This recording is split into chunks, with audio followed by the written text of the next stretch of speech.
Okay, well, hey neighbors, welcome to the shed shop. In this edition of your steel MS170 dust cover for your chain brake is rattling loose. Why? Because while your back tab goes in strong, your front tab may not. Okay, you can see we're supposed to have a bald end, and sometimes they get worn. What you can do is take you an M4 screw like so, and it will screw right into your chassis, okay, and tap its own threads. Let's find us a T27 bit here in the mess, okay, and keep it nice and straight, and you can see it will tap right in. Okay, so what you can do is take you a small drill bit, okay, and you can tap through your dust cover like so. Let me show you. Actually, I've got a drill bit on the drill already. Okay, you have to do this carefully. Let me figure out which one was the worst one. Okay, and this is going to be for an eBay customer. He was concerned about the tabs. I have a lot of these, and some of them he said look like they might not snap in properly, and so I told him I'll give him the best one I have.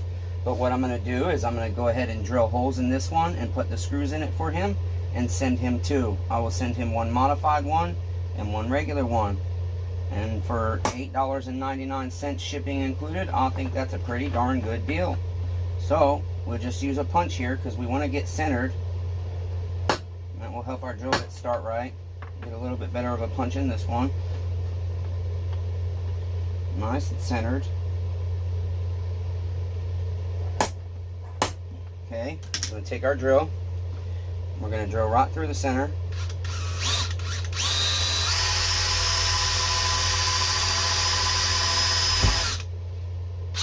Okay, I went a little crooked. I should have snapped my tab off first. Usually I cut the tab off, and that helps me, and then I go through the other way. So we'll get it lined up proper. I'm just looking for my cutters here. Everything is a mess. Chainsaw Redeemer is very busy, so you can actually cut these tabs off. I did this wrong. Okay, and then we want to drill through this side. Now I'm just going to open up this hole a bit to help our thing line up here. Now, see if we can get a little bit more of that nubbed off there. I'm going to use a cutting wheel to get that. It's been a rough day, neighbors. Everything's been fighting me today.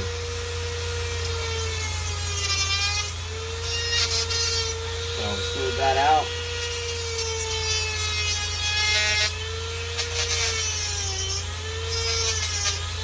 Okay, there we are. And you can actually buy an MS250 cover, and it's already got holes in it. That will work as well. So now we'll do this right. We'll punch the other side right in the center where our tab was. Okay, right in the center. Let me get nice and centered here. Hard to do with shaky arthritic hands. Okay, there we are.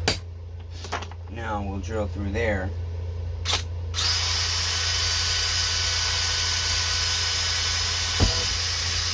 Okay, and then this one, our hole is a little bit off, but it will still work. Okay. Just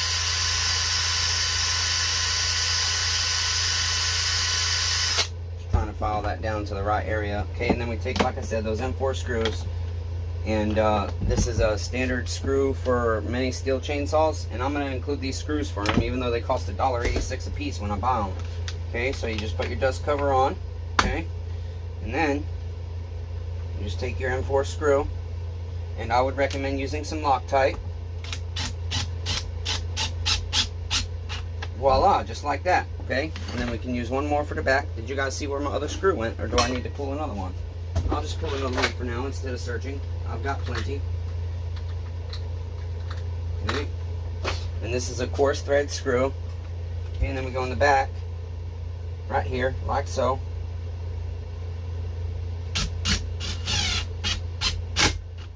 And that doesn't hurt your saw at all.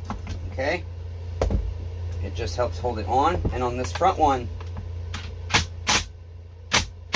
you want to go nice and snug. It's going to come through a little bit. Okay, if you don't let it come through, it's not going to hold it all the way. And now while there is a little gap on this seam right here, that's standard. Okay, it's just normal.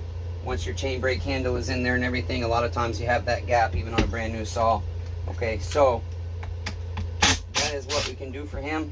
And my neighbor from eBay that I'll send you this link, listen neighbor, if you get these and they don't work out for you, I accept returns, neighbor. Okay, and you just let me know before you start your return, and I will tell you which option to choose, so that eBay or myself pays your return shipping, so you don't have to pay your return shipping, because it costs about with eBay's discount, it costs, I believe, like roughly $4.86 to $5.86 to ship this in the USA. Depends on where it's going. So there you are, neighbor. I've got you one with your screws, and I've got you the best one. But every single one I have, the front tab tends to be slightly loose. Okay, so you'll have your option. And again, if you're not happy when you buy stuff from the Chainsaw Redeemer, brand new or used, aftermarket, OEM, doesn't matter, neighbors, you tell me, and I'll do everything I can to make it right.